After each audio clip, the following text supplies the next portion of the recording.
Welcome to Conversations with Toy, a blogcast tackling life one episode at a time. This is the time to air out life's craziest moments. This space is all about speaking about life's hang-ups and ways in which we can leave better than when we started. Topics are all about ways we can find space to be better in life, love, mental space, and health.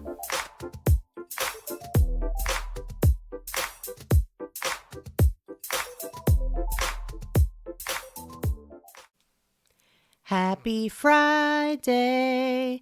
I am so grateful to have you with me here for another episode of Conversations with Toy. Now, if you've never listened to Conversations with Toy, that's okay. It's your first time. We welcome you with welcoming arms. But in this podcast, we always talk about some form of self-care, love, relationships, dating. We talk about it all. Sometimes we hit these internet streets and we just talk about the things that are happening.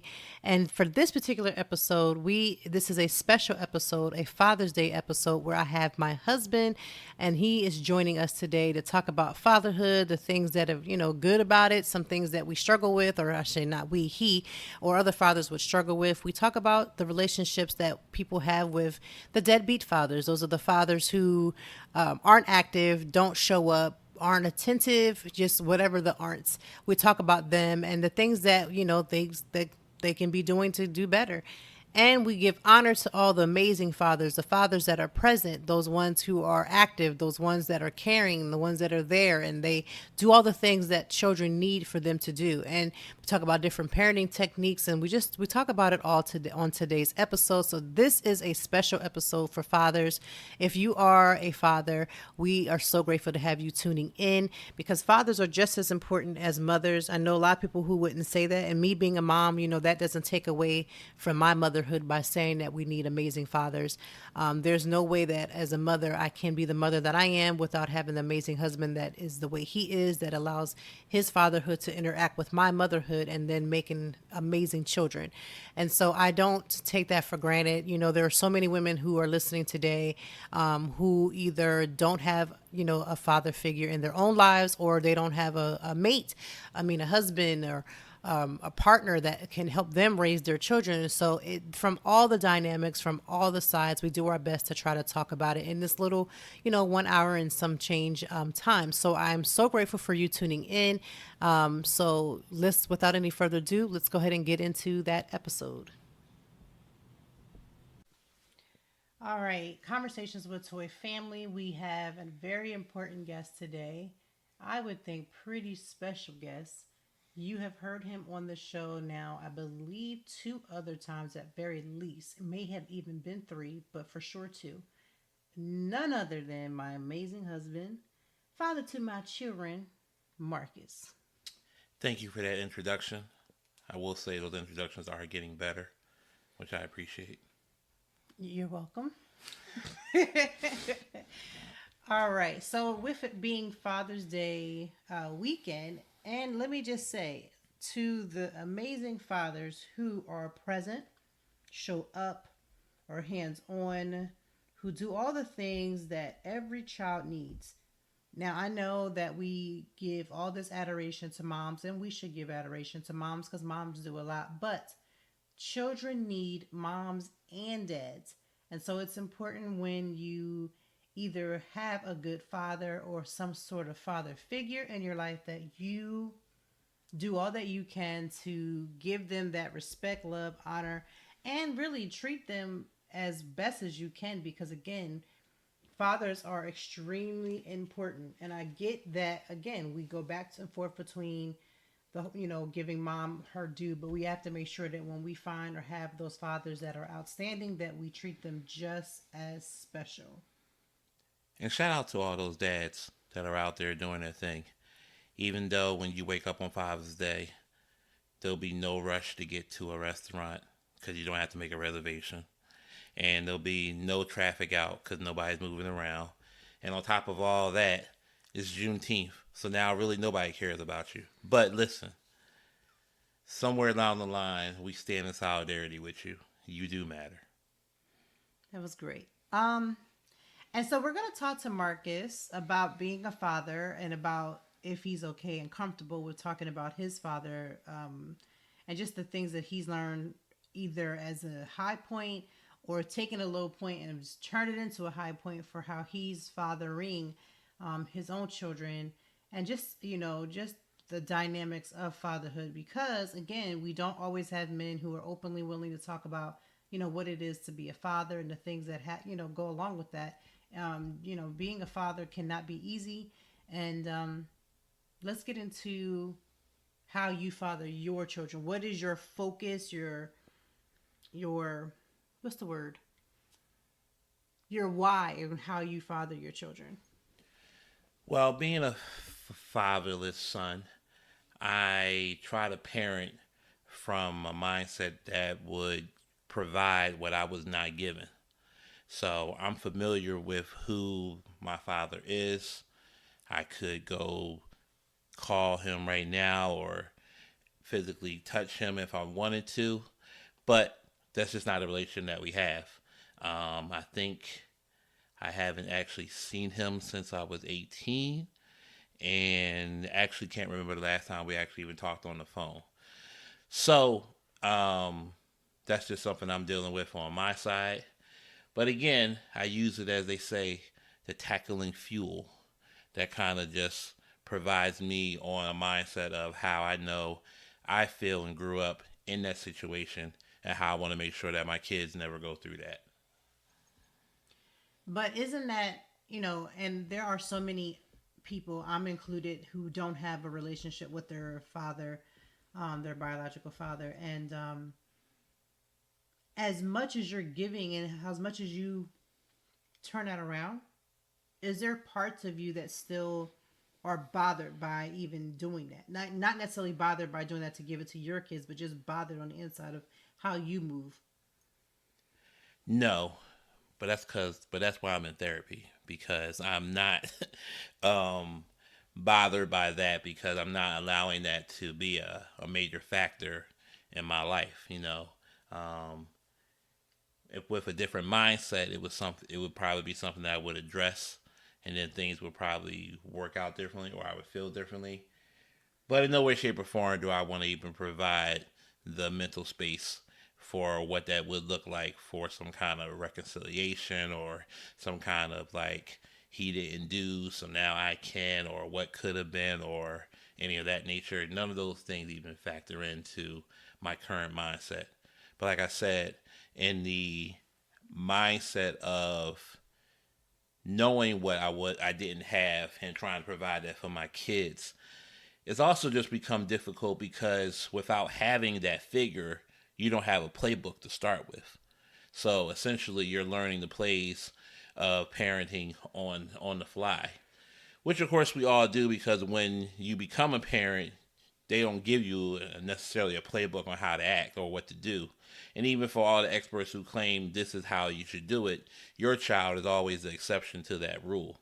So I just try to focus on, again, here are some of the things that I know I wish I had, and then here are some of the lessons I have learned from other great mentors who've been in my life. What has been some of your challenges in general, not necessarily good or bad? What has been your challenge um, with being a father, and how do you meet that challenge every day?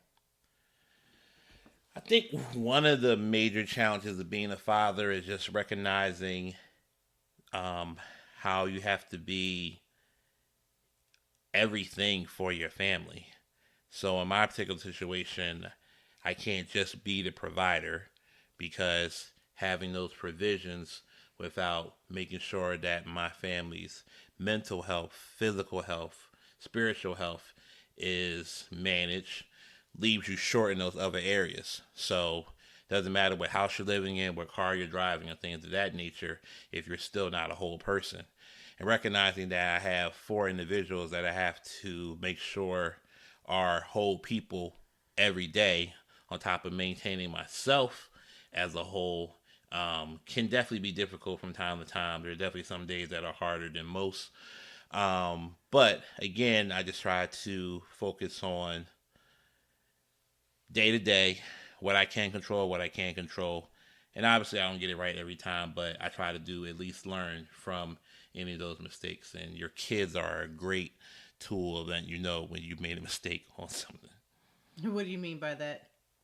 Especially as my kids are getting older now, their voice starts to hold a little more weight. They're able to articulate themselves more.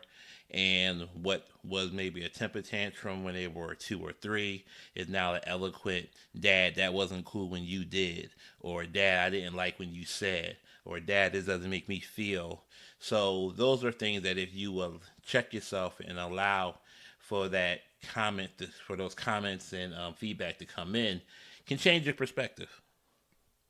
And how do you deal with that? Like, are you ever easily offended or agitated when you hear your kids say the words, it makes me feel, or I don't like, or you could have done better, or whatever the feedback is? How does that make you feel, and how do you deal with that? So initially, yes. Initially, it was extremely hurtful because the one thing I hold my hat on is that I am an amazing father. I know I got to work on being a better husband. I know I could probably work on even being a good human. But I will hold my hat on being an amazing father just because that was my mindset coming in. I wanted to set the bar real high. I wanted to break through that glass ceiling. And I wanted to really set a new precedent for my children, which I'm hoping they could pass to theirs. So when you have that mindset coming in and then you get knocked down a few pegs because you don't hit the targets or you don't live up to people's expectations or just because you don't get things right, it is definitely a hurt piece. But I would say each blow to that knock has now turned into more of an uplifting. Okay, here's where I missed the spot on this particular thing. So I'll be on the lookout for next time. And then one of the good things about having 3 is when you mess up with one, you know what to expect with the other 2. That's pretty much true. And what are some of your joys about being a dad? Like, specifically, what are some of the things that you just truly, truly, truly do enjoy about being a dad? Oh, well, that's easy. I mean, I can go down the list. I mean, to keep it simple, I'll just say with Nyla being our oldest, I enjoy the fact of just everything we do with her is a first. So there's just that excitement of this is the first time a daddy-daughter dance. This is the first time you walk. This is the first time you went to school. All the many firsts that you get with our oldest. Those are things I'm going to always cherish. Then with our son, my only boy, my namesake, the good part about that is that we share a special bond because he is the only boy. So we'll always have that connection, and he's so smart. And I just feel like privileged to even be his father because he's so intelligent. And it's just a thrill to watch him grow. And then our baby, the youngest, she will always be special, not just because she's the youngest, just because she is the one who is very clear that I'm going to stand out. I'm going to be seen. And that's a big piece that I'm glad that we're being able to foster because having 3, you can definitely feel left out. But knowing that we're raising a strong, confident young child who can stand her own with her siblings and in the world is also encouraging to be a part of. That was actually really amazing. Yeah, I told you I'm real good at this father thing. Go and get you together on the husband part. I admit that. That's cool. But so we talked about your joys and the things that have been challenging about you being a father. Has there ever been, and I know we talked a little bit about your dad and the things that you struggle with and things, but has there ever been a point in your fatherhood where you've had the privilege of at least having some form of a small working relationship with your father when you were a child? Is there anything that you're noticing in your fatherhood that you've either mimicked or you've tried to quickly like correct, or you stepped into and had to pull yourself back? Well, I know he's made me bald, and that's annoying. Genetics. So genetics suck. I don't know how you can not be around a person majority of your life and still act like them. One of my good friends reminds me because he got to meet my father. He's like the only person or one of the few people I can even think of that's actually met my father. And he pointed out all the similarities between us, which I had never noticed. So apparently, not only am I now going bald like him, but my walk, the way I even drive, like my posture, these are things that like I didn't get a chance to mimic, but apparently I guess are just a part of me.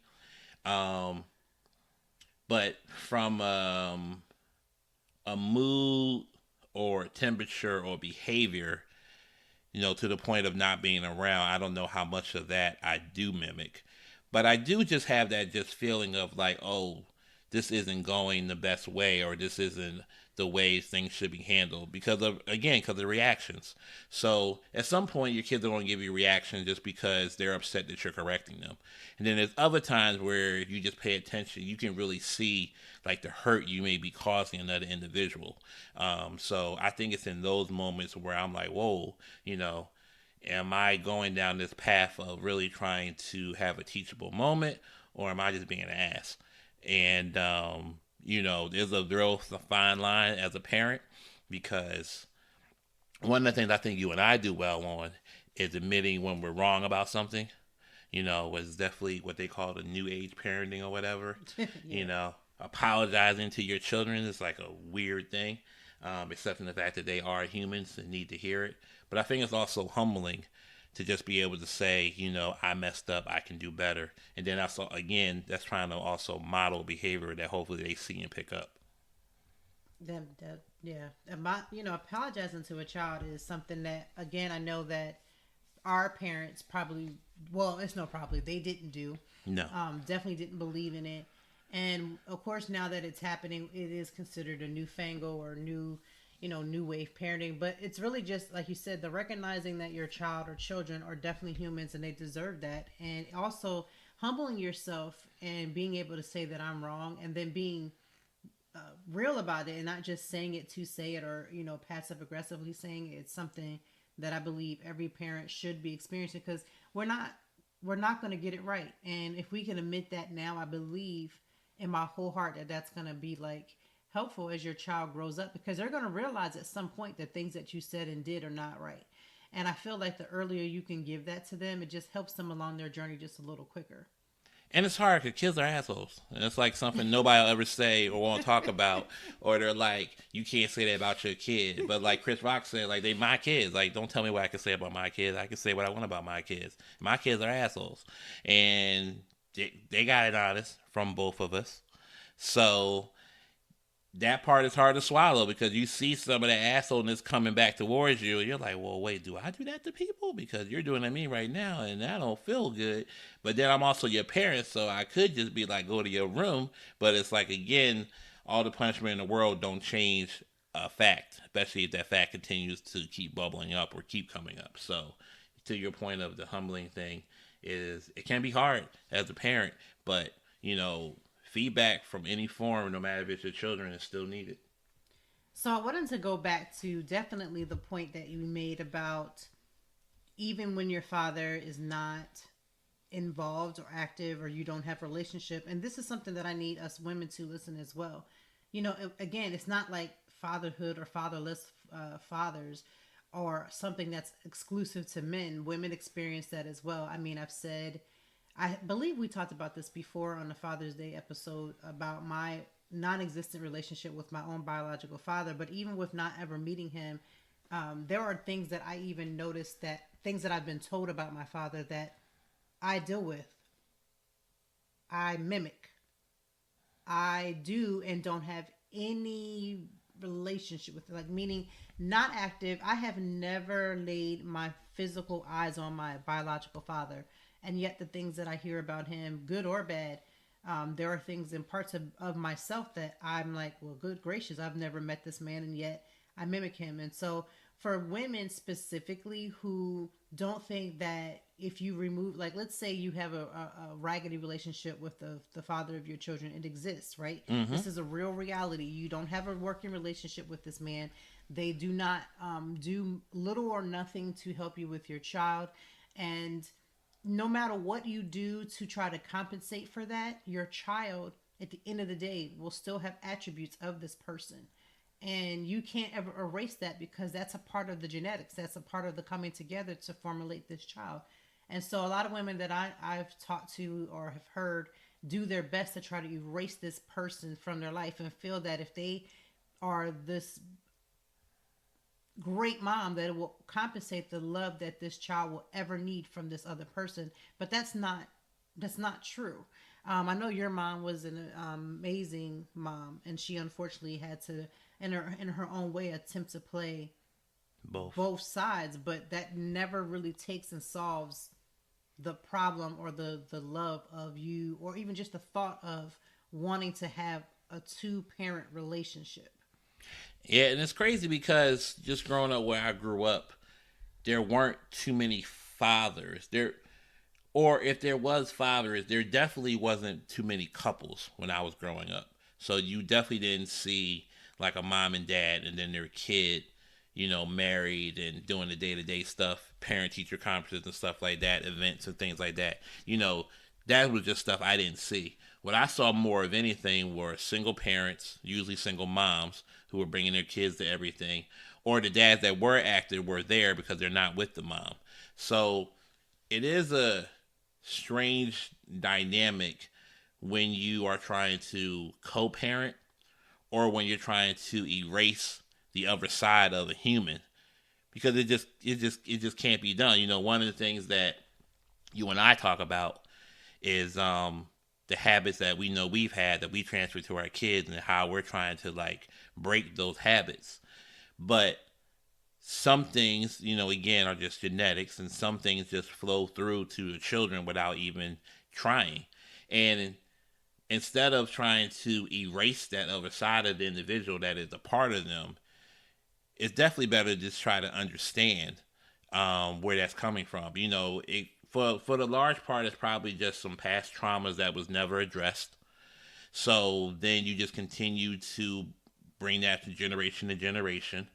And a simple conversation with some people, I shouldn't say simple, but just the fact of having a conversation with someone who can just kind of understand where you're coming from, or be comfortable enough to just say, hey, this is something that I'm dealing with, or this is something that if you're the parent, I'm noticing you're doing. This is something that I don't think is good or right or will lead you down the right path. Instead of just saying what we normally hear, which, some of you women say, you just like your raggedy father, or you just like your deadbeat dad, or stuff like that. Now, of course, dads say it too, but those are the kind of things that you hear. So then, as a child, you internalize that as there's a piece of me that's wrong or bad, and all I did was be born. Right. And it's important that parents, again, it's hard. I mean, it's just hard when you have the expectation that there's this other person that plays a huge part and they're not there, and so you're taking up the slack. But there's so many that, and again, like you said, it comes from both sides that have no problem of bashing one side. And you know children absorb, they hear, and they emulate. And I feel like sometimes we add salt to the wound. We're not realizing that as much as, and this is just for my ladies, my women who, again, you may be holding the bag. You may be the only one bringing in the bag. You may be the one doing all the work. It's hard. My heart goes out to all those women who don't have that extra support.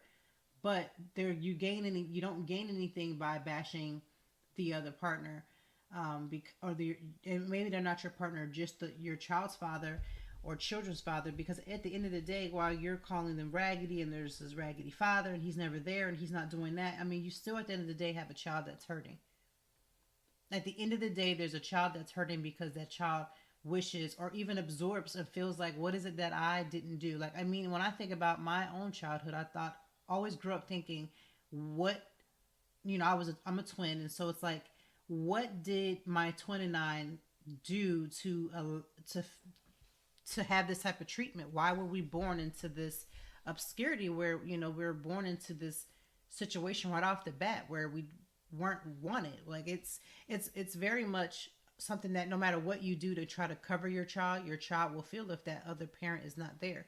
And so, throwing salt into it by bashing the other parent doesn't help, because again, that child is thinking, I hear what my mom is saying. I hear what she's saying. I get it. She, whatever the case may be.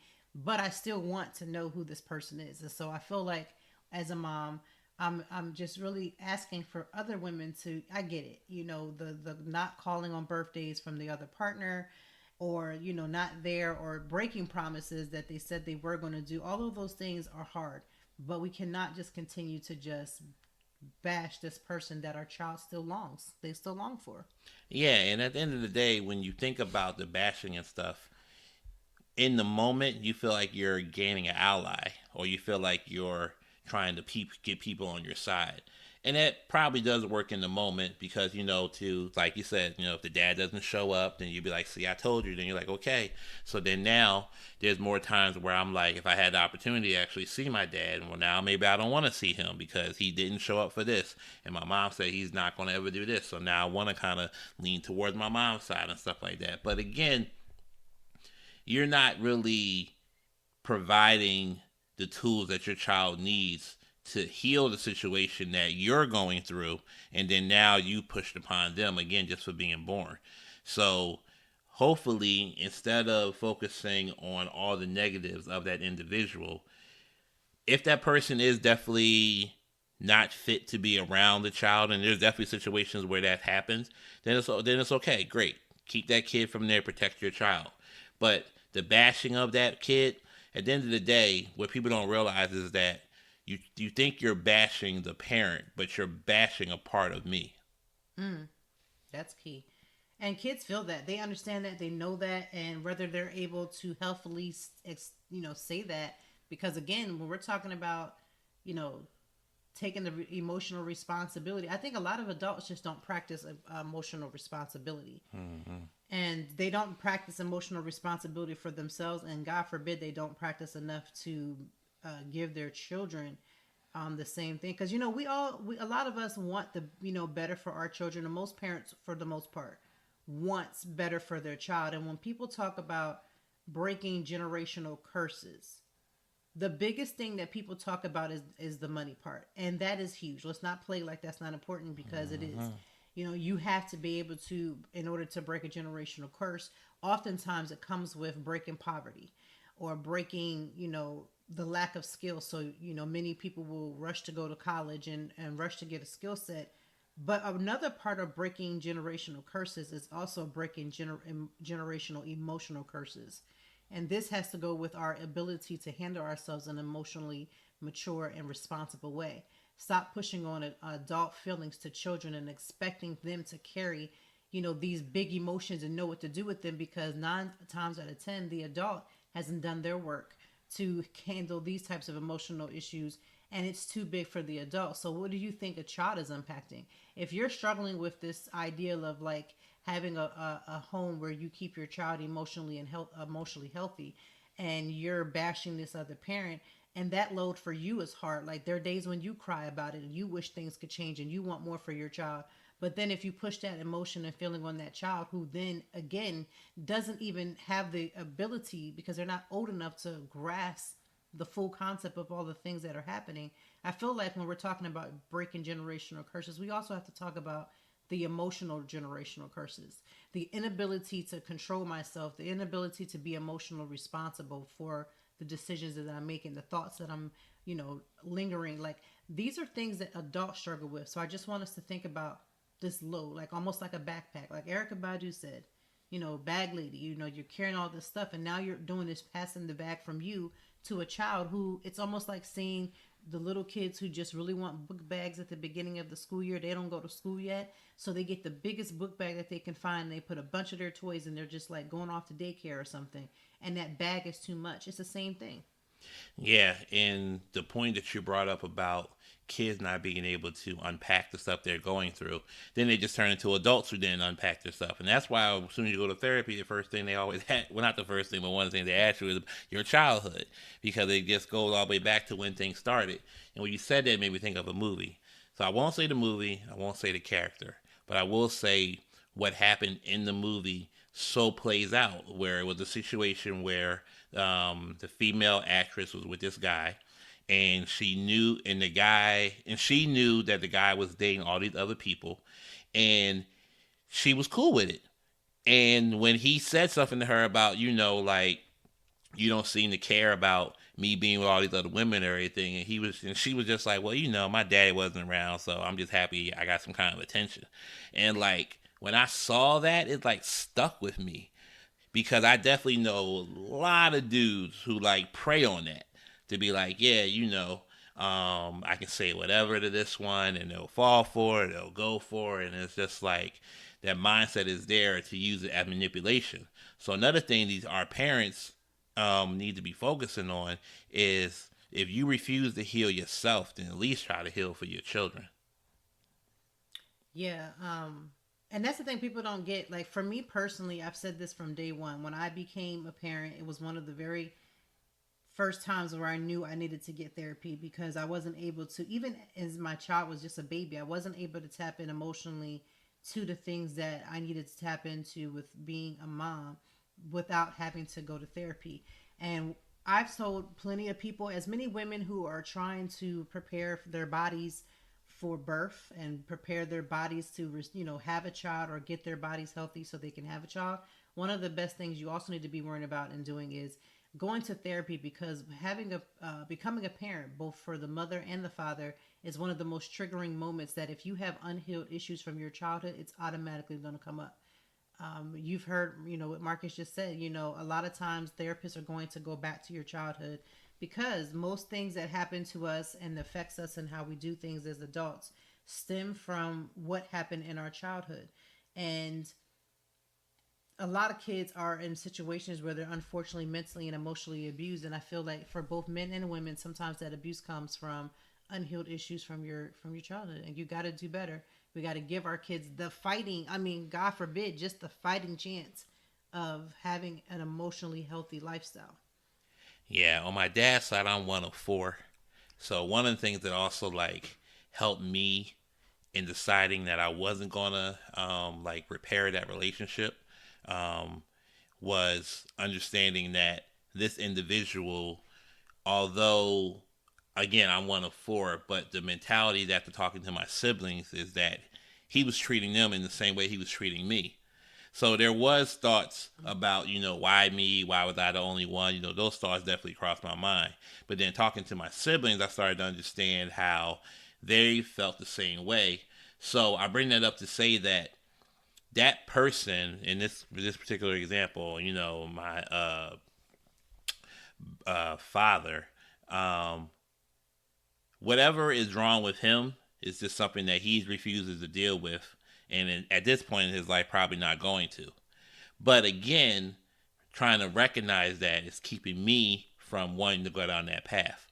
So to bring it back to what we originally were talking about, just knowing that an individual can decide to just have children and then at that point decide that they don't need to be part of that lot of their lives and can just then continue on with their lives like the kid never existed or like the kid is not a focal point or factor. To this day I can't think of a single day that I haven't spoken to my children.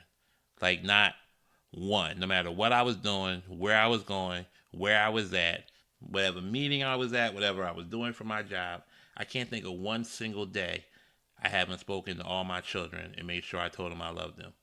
So there are people out there that don't feel that same way. But again, for me, I just wanted to make sure that I focus on all the things I know I didn't have and make sure they were provided.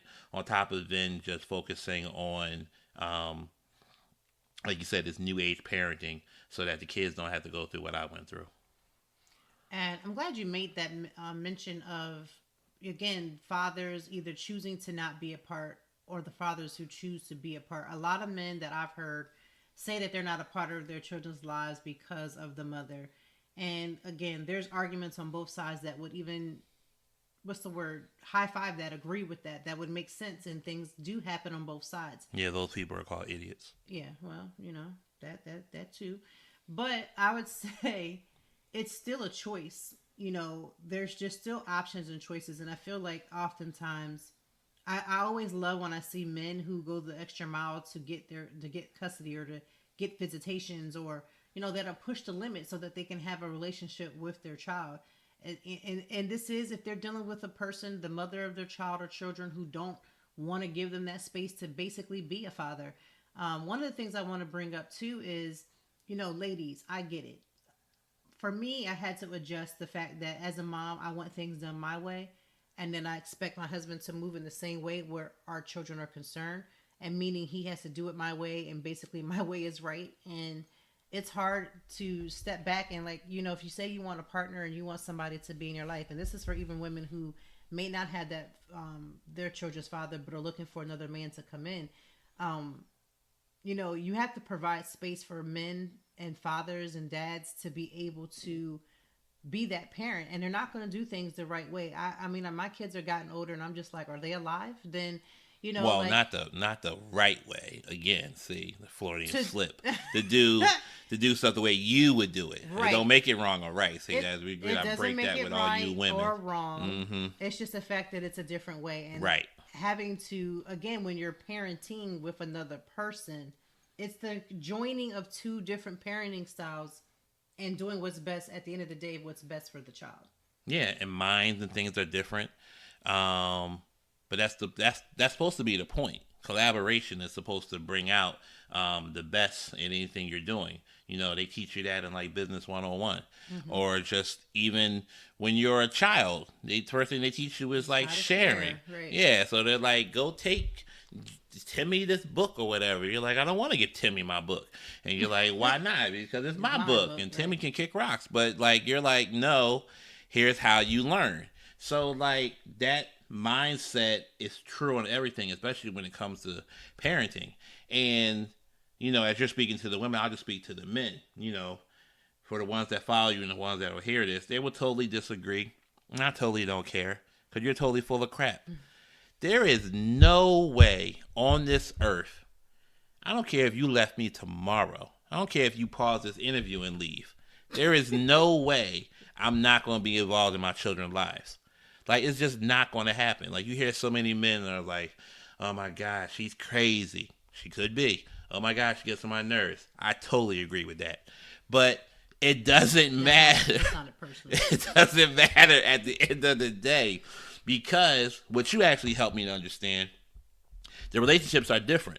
So that's why I'm like, I now have a very true, clear understanding of being a husband and being a father. They're not the same, even though I entered into them around the same time. That doesn't mean they're equal. Those are separate relationships. And again, my relationship with my 3 kids is going to be different than your relationship with your 3 kids. And we just have to want more. It's so easy to just say, I can't be involved because of, or she won't let me do, or stuff like that. That's such an easy cop-out for these deadbeat dads out here that don't want to do stuff. And it's just there's a financial piece to it. I get it. Oh my God. I got so many examples in my friend group. You go to court, this woman's taking you through everything humanly possible. By the time your check is there, you can barely get home. I get all of that. But at the end of the day, you've stretched it to the point where you could, I feel like if I tried, I would never try because I feel like, at least that's on record. Well, yeah, let's listen. I recognize the relationship that my husband has with my children. And as much as I want to be mad at him, I can't detriment my own child for my relationship with him, you and I. So regardless if we broke up tomorrow, it's going to be a detriment to me to remove you from their life because now I'm putting a stressor in my own life. Meaning if the 2 of us want to break up, that's fine. But for me to have to deal with children that are even more angry with me by not having you involved because you're so involved, it just would be, it's not worth it. And come on now, let's keep this real. If the 2 of us broke up, why would I cut my hand off? Why would I make it hard for me to have a life and not do things because I don't want you to go to your father's? Because you're bitter, and because your whole point in life now is to make me miserable. That's why. Okay, well, I believe I could do both. I have zero doubt. I could probably make you and I's personal life bitter and all those things, but I couldn't do that to my kids. And I stand on that because, we have gone to counseling and talked about those scenarios and talked about what that would look like. And not just because we were trying to be divorced or anything like that, just because it's a real reality. And a part of parenting is to recognize what your kids need and things, and being honest. I mean, I think one of the biggest things in our marriage that helps us in our parenting is to be direct and have these conversations that most couples would shy away from. Yeah, I mean, we talked about this before. It's all about conversations are all real based on timing. So, women in particular are like want to ask you everything the second you walk through the door.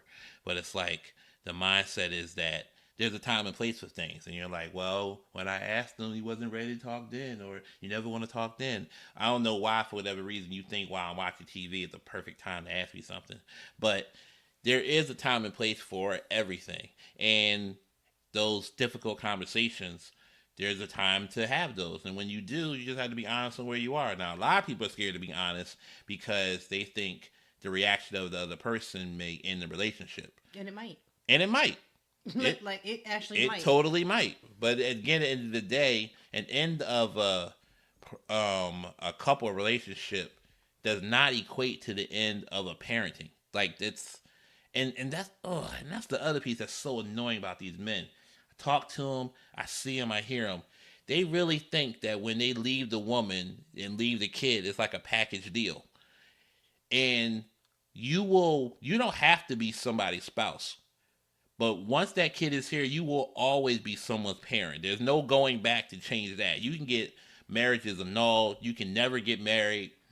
You can do all kinds of things with that. But the unwritten contract of being a parent is there since birth. Is there from day one. Mm-hmm. And it's so annoying and disheartening to see these men who just not only divorce these women, but the children at the same time, especially when it's black men, because we got enough things going against us to be beaten. We got enough things coming against us already. We don't need to be adding things to ourselves. That part. Has there been other? I know your dad is not not active, and how did you have men that were in your life growing up that were examples of fatherhood, or were they feeling like how was that for you? Oh yeah, absolutely. So a part of me wants to start going through the list, but then it's like you go through the list and leave somebody out, and then they're like, "I heard your podcast," and apparently, so I won't even do that. But I'll just be general. Good call. And these people. Good call. They will call. They will call, and they'll be like, "You ain't say nothing about me, and what about? I guess I didn't matter." No, Lord. No. So I'll stay general. Yeah. To say that yes, thanks to my mom, I have had some amazing men in my life who have taken just the time and effort, to teach me about being a man. Because that was something my mom couldn't do. She could raise me. She did raise me. She did provide for me. She did show me a lot of things, but she couldn't teach me to be a man. Only a man could do that. So the men that I kept, the men that I'm around when I was growing up, and the men that I've picked up along the way have been extremely strong mentors to me, from just how I conduct myself in business, how I conduct myself in my marriage, and especially for parenting. I have one person that pops in my mind, kids of their own, all grown now, and just was able just to get through that. And I'm not going to say terrified, but my initial mind of just becoming a parent, of all the things that could go wrong, the list was endless for all the ways I can F this child's life up. Just by whether my money wasn't right, or I wasn't saying the right things, doing the right things, or didn't, cover the mom and stuff like that. It was just so many ways it could go left. But having those people in my life, especially when it's time to get a reality check, is great. Because, there's a core group of people that I can call, some my age, some older, that will just be like, nah. You was actually wrong when you did that. You was tripping when you did this. She was totally wrong on this, but here's the one way you can handle that or manage that and stuff like that. So, people definitely gotta be clear about their circles, and you got to find these mentors because, as they say, no man's an island, and that goes for women too. It's just the same, but everybody needs somebody, and you got to be able to formulate a circle that's going to really help you as a whole human. Again, you want to have someone who can help you on your spiritual journeys. You want someone to help you on your physical journeys. You want to have somebody that can hold you accountable on your medical journey, especially as black people. And then you want to have somebody that helps you on just, again, being a parent, being a whole human, just, existing in this thing called life. Like, you just need strong individuals around you. So I will definitely say that I've had amazing people in my life, men in particular, who have set great examples and are still setting those examples. Awesome. Now, in our house, I make sure that Father's Day is held to the same high standards that Mother's Day is. Yeah, you do. Come on, up top. Up top. There you go. Yeah, I'll give you that. Like on Sunday, I'm going to be all on Facebook and social media, standing in solidarity with my brothers who get treated like crap. But internally, no, I don't have that issue. Okay. Facebook and social media. But in our house, I have always made sure that Father's Day is just as important as Mother's Day in our house. Now, in some people's houses, this is, like you said, when you started out, Father's Day, is very limited respect or limited gifting or limited praises, whatever you would like to say. They just said it on the basketball game we was watching. The in-game announcers, they were talking about happy early Father's Day to all the people out there. And they was like, this is the one day where you can maybe get the big piece of chicken. And the guy was like, have you actually ever gotten a big piece of chicken? He was like, no, I've never gotten a big piece of chicken. He's like, why would I even ask for it? And like, nobody thinks about me. And I was just like, yeah. And I was like, these are people millionaires, and they're on TV talking about this. So it's like, that's actually pretty sad, because if I had like long money, like a millionaire, we would be on like some island. Like everybody somewhere. should be getting a big piece of chicken, right? But it's like, no, it's everything goes towards the wife first. Keep the wife happy, which again shouldn't be a thing. Wait, remember what I said? If your wife is happy on the inside, then you can say happy wife, happy life. Right, but a large majority aren't. Okay. So you got to start there and attempt to make her happy, whatever that may look like, and then have they go down to the kids and then you. And again, if you're a real dad, you understand your place and your responsibilities in your family. Every dynamic is different. But again, for the real ones out there, you know your place, you know what you're supposed to be doing. So you're cool with that. But on the flip, it's just crazy how Mother's Day, man, you got to plan months in advance to do anything on Mother's Day. Everybody sell out. Like freaking Red Lobster is, every place in the world is busy on Mother's Day. I guarantee you, Sunday, you call any place, and they're going to ask you why you asking if we have a wait. So they're going to be like, what's the day? Oh, they're right. It is Juneteenth. Because again, I'm telling you, that's going to overshadow Father's Day. Because nobody gives a damn about Father's Day. So, I feel you. You're feeling your pain for your brothers. But in our house, Father's Day is important. And so I make sure that is always the case. And not for me, because I feel like I'm the gift giving and all those things have gotten... They're there. But for other men, what do you think, or what do men want for Father's Day? For the women that actually need to get on, because, it's Friday, and so you need to go ahead and get your dad and your husband, the father figure in your life. What do men want? Because I know y'all don't want another tie, and you don't want the little other trinket stuff that women are going to give. So what do men want for Father's Day? Oh, God. Because we got time. There's a couple days. We might be helping somebody actually wake up on Father's Day, and they might actually get something better, something that they really want. So what do men want? The one thing that I'm going to say that I think is probably universal, peace.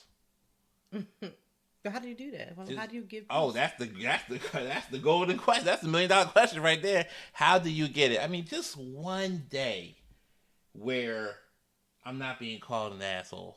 Just one day where I'm not being told I did something wrong. One day when I'm not being told oh, I need to go get this. I gotta do that or whatever. It's like just one day you can just sleep late without being stared at like, oh, it's this dude, he can't do nothing, yada yada. Or one day you just want to play your game and not have your wife walk past it every day like, you still on this game? Like, yes, I'm still on this game. Like, I'm enjoying myself. Like, just peace, simple peace that comes in many forms. But I will guarantee you that a lot of men would just love to have that free gift of peace. Now you want to talk about an actual gift because you're not going to get that. Wow. Is yeah, activities are always cool. So it's like, everybody wants to do traditional ties and stuff like that because women claim it's so hard to shop for men. That's so ridiculous. That's like so not true at all. Because even though there's a store literally for every ounce of piece of your body for women from head to toe, there aren't that many stores out there for men, but it still doesn't mean there's things you can't get. So, you may actually be married to a dude who actually would want a tie. That might be his thing. Maybe he has a tie collection. So actually, if you did do that for him, that would be stereotypical, but it would be actually something that he actually wanted. Or, if your guy's into watches, if your guy's into sneakers, like how many people are just into sneakers? Sneakers head is a big thing.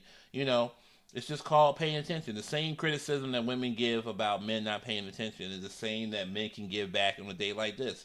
Just literally watch. I'm sure your dude has said, man, it'd be great if I had, whatever fill in the blank is. And it probably is not even anything expensive because we know we got to save our money for Mother's Day. So even a year ahead. Yeah, you got to just plan ahead and be there because if it's not Mother's Day, then it's an anniversary or the kids stuff, your money gets spent on you last. That's just what we all know, and it's just something that we accept, gracefully accept, I will say.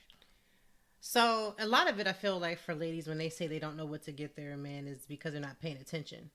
So you're not paying attention to, like, I take little cues from you. So if I notice you're like, when you're getting dressed, you'll be like, man, I sure need some new shirts. Man, I sure need some new shorts. Simple. Man, I sure need. And so it's Simple. those types of cues that you just pay attention. So when you hear them say that, that's what you do. Like, or if you're on, like, when we take our vacations together and we'll be like, I wish I want to be able to do A, B, and C. Just put that down in your mental box and start preparing for that. Even that's how you got me those skates for Christmas. That was clutch. That's exactly how I got you those skates. That was clutch. But I've been listening, hearing what you're saying. I see. And then executing. And I know people are like, you got him some skates for Christmas? That's like skates. That's so stupid. But what you don't know is that my husband has a desire to one day own his own skating rink. And he also first of all, he's a size 15 shoe. And it's very hard for him to find. It can be difficult. It can be very difficult, even for a person on Google who sleeps on Google like I do, to find something as simple as skates. And so finding skates that were made for him, that was something that I took and listened to, just simply hearing what he wanted and then getting him that much closer. And so, if I hear him say that he wants to one day own a skating rink, then maybe I find a business person that can sit down and draw up a business plan for him for that, or even a model of what his skating rink would look like things like that. When you hear your partner say things, and especially when you hear them talk about a dream or something that they wish they could do, those are the times that you do it. And there's a million and one ways to do that. You can, find things. I mean, God forbid, you can look on Groupon and find something that'll fit that. I mean, there's just a way.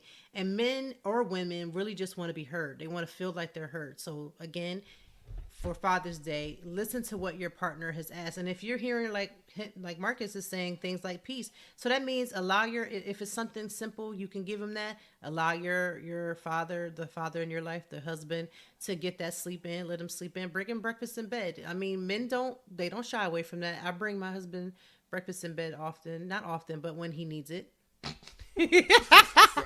It's like, go ahead, you can lie on your podcast. That's fine. It's your podcast. Well, no, I'm not lying on my podcast. It's just.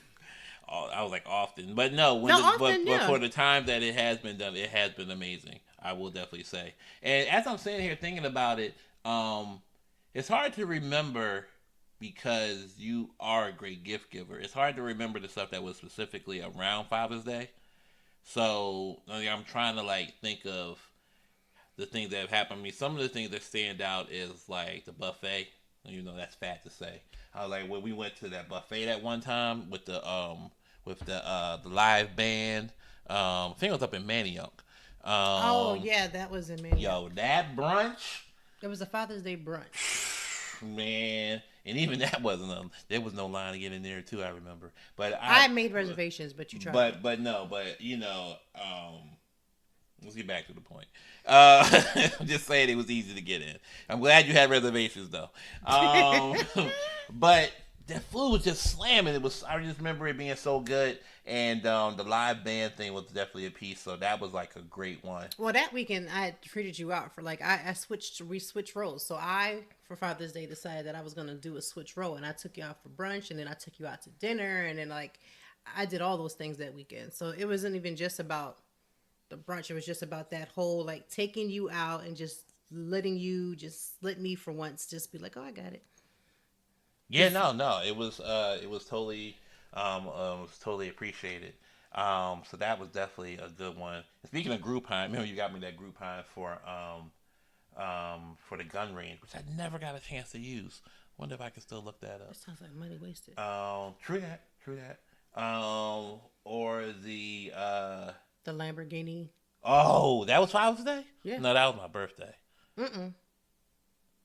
I don't think so. Maybe. I think it was. But either way, I know it was my birthday because it was cold. Um, but even that's a gift, man. Just the getting that Lamborghini and go around that track. Yeah, that was. Yeah, the gift of experience. If you don't know what to gift a gift of experience. You cannot go wrong if you gift an experience that you know that your person will love. You cannot go wrong. Yeah, that one was totally cool. And then even the personal trainer one, that one was cool too. That one, when I don't know if it was a read or not, but it was still fun to be like, Lord have mercy. that was cool. Because I had been talking about getting in shape or whatever. So this was, it wasn't a read to you, but because I listened, you kept saying, I sure wish I could, if I had a personal trainer, I would. I did If say I that. had this, I would. So I listened to the I would and got it. And that's what it's about. Listening to what your partner asks or certain things that they're saying. Because, we're all saying things that we want. Whether you choose to listen is two different things. Oh, and the Best Buy gift cards, those are always clutch. I can always go get something. But also something you just started doing, the PlayStation gift cards. Those are cool too. Because I'm always, well, not always, but whenever I do decide to get a Madden, I'm usually like 2 or 3 years out, or NBA 2K or something like that. Those are clutch because those are things that I'm going to get, and like you're already helping me take care of that. So yeah, it definitely just comes down to listening and getting away from it's so hard to buy for you. I don't know what you want. Well, you know why? Because men will say things like, I don't want anything. I don't want anything. Why do y'all say that? Because we don't want you buying us our presents with our money. So if you plan to use your own money and it's not going to affect our account, I guarantee you there's not no man that's not going to say, oh yeah, go get me such and such. But what usually happens is it's like, oh, I'm just going to go and I'm going to get, and then you check the account and it's like, oh, I just bought myself $200 worth of such and such. I wasn't going to buy myself $200 such and such. So no, I guarantee you if it's just not affecting his account at all, I guarantee you that dude's going to be happy with whatever you bring. That sounds good, but I don't buy that. I know. It just plays into the mindset of, well, I don't know what to get him, so now I won't get him nothing. Or here you go. Or say I try to get you something. You never like what I get you. All right. Now you're mad. Now I'm winding up spending my Father's Day taking you out to make you feel better because you had an issue getting me a gift. In general, because... In general. Oh, no. In general. Right. So yeah, dude. Y'all have fun with that on Sunday, taking your woman out for something that you did that you probably didn't do. We're not going anywhere Sunday to be out for that reason. I just said the men. Just making sure. Where'd you go? I'm just checking. Okay. All right. So ladies, you've heard some examples of what to get the man in your life for Father's Day. If you're going to get a gift card, please get a gift card that's specifically to him. Do not get a Amazon gift card that you plan to just basically turn around and use for yourself. Do not Don't do that. Find a gift card for him. Like, again, the PlayStation gift cards or the credits I usually give to him, because I feel like I'm not going to be on nobody's PlayStation getting anything. And my husband is Team Best Buy. So it doesn't matter if it's Christmas. We always try to find a way to give him a Best Buy gift card, because I stacked them Jones up. right, because he stacks them up, and then when he goes and watches his shows and things on there, he'll get his DVDs or Blu-rays or whatever those things are. I have no idea, but whatever they are, he'll get those as well. So get a gift card for the person that you love, and get the gift card according to what they like. Don't get anything that can be used for households. Like, I'm Team Target. Don't get a Target gift card. Do not give your man no Target gift card, because that means you're going to try to just slip and use it, and then you'll use it and say things like I would be like, oh, well, this is for the family, for the household, and then basically you just been running off going to buy more candles. So don't do that. Don't get Target. Don't get an Amazon. Anything that you can try to use for yourself, because you'll say, oh, I noticed you didn't use it, because they didn't use it that next morning, and then you want to go and run and use it. Don't do that. Find something. You don't appreciate nothing. You didn't even use it. It's been 10 minutes. Right. I just opened the card. It's It's just sitting on the thing. So we're not going to do that. Let's get a gift card. Even if you do get a gift card, get a gift card that person can actually use, and it's something that they actually want, and that you took the time to listen and to care. And so, yeah. Yeah, and some people, Father's Day is definitely different for people. I've heard mothers on Mother's Day who just say, I just want to be left alone. I heard some mothers that want to be taken out and treated. So again, it just comes down to listening. I could totally see a Father's Day scenario for some men where you're just in the casino all day, and maybe that's what you like to do. Or if you're at the movies all day, because you're just in the movies, you could just be there all day. So again, it just comes down to like understanding what your partner likes to do, and then allowing them to go do it without judgment. And y'all don't even see him looking at me like, okay, whatever. But I want to say to all of the men and the women who wake up on Father's Day and there's a heaviness in your heart because your father may have already transitioned, or again, he may not be involved in your life, or he may not be active, or you've never had a relationship with him, and it's just another reminder of that. Well, let's separate the two, because I want to bash the fathers that aren't around. So separately, if you've lost your father, we definitely, our heart goes out to you, because that strain and pain. And we recently know someone who just lost her father, so that's definitely hurtful. And we, like Toy said, we definitely we empathize with you, and hope that you guys find peace on that day somehow. And then separately, as you were saying about the deadbeat, you can go ahead.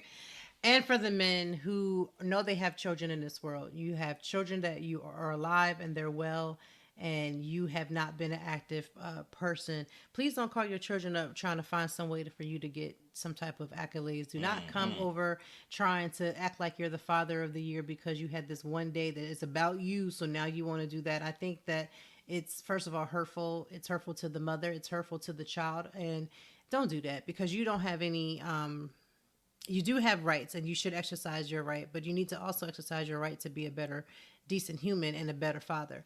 And if you know you haven't been active, you have children.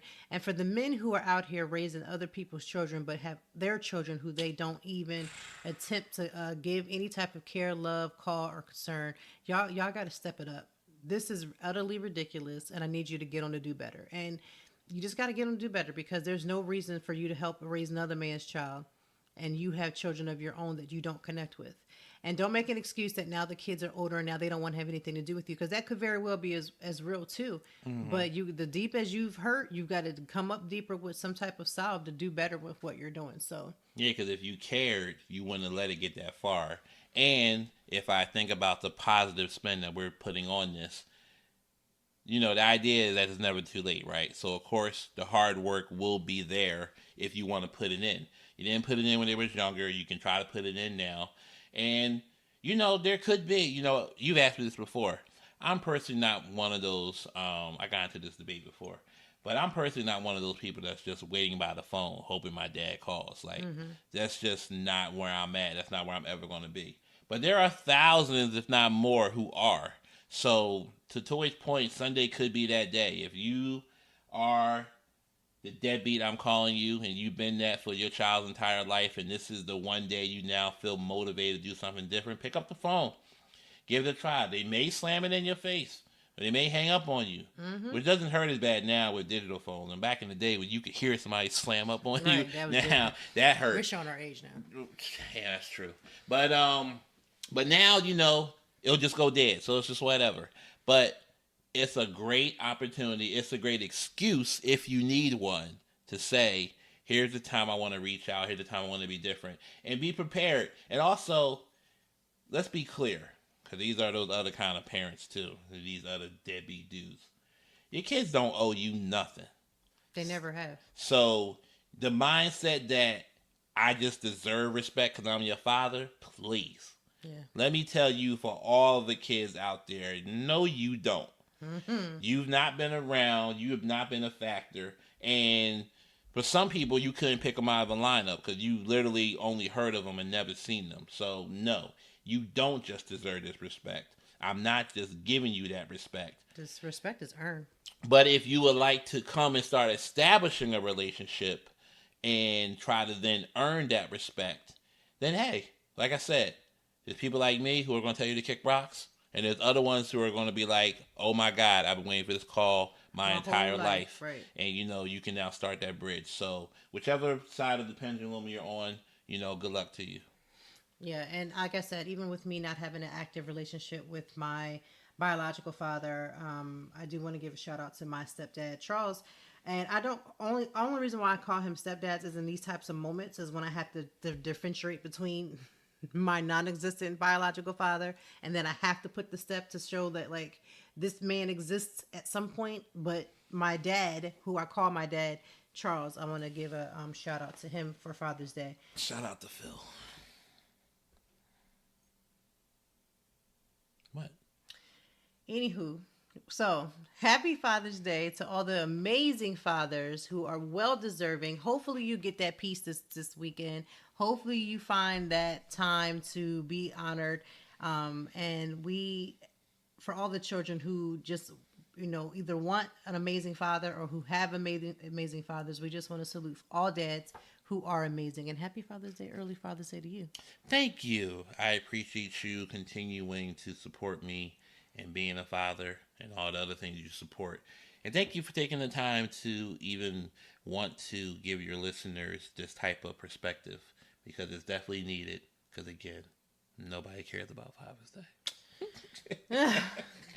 So ladies, let's do our jobs to change this perspective that no one cares about Father's Day, and actually put some care, concern, and some time, some energy into making sure Father's Day is just as important as Mother's Day. And I get it. It comes from different places. But for the Store household, we will be happily celebrating Father's Day on Sunday, making sure Marques has all the things, and not really just the things, just, again, that piece that he definitely needs. So thank you for listening to Conversations with Toy this week. I hope that something that you heard, it resonated with you. And again, if something resonated with you, you have 3 things you could do that cost free $99. 1, you're listening to the podcast. That's already a start. Secondly, you can share. And what? I'm counting. Okay. And then, thank you, Marques. And then 3, you're sharing it, you're listening to it, and leave a comment. Leave a comment about what you found in the show that you liked, anything that you want us to change. We'll take that in consideration. But those are 3 things that you can do that don't cost anything to do. It's not any money involved. It's just a couple of your time. And we just appreciate that. So have an amazing weekend. To all the fathers, happy early Father's Day, and go be great. Until next week, we will be back with another guest on Conversations with Toy.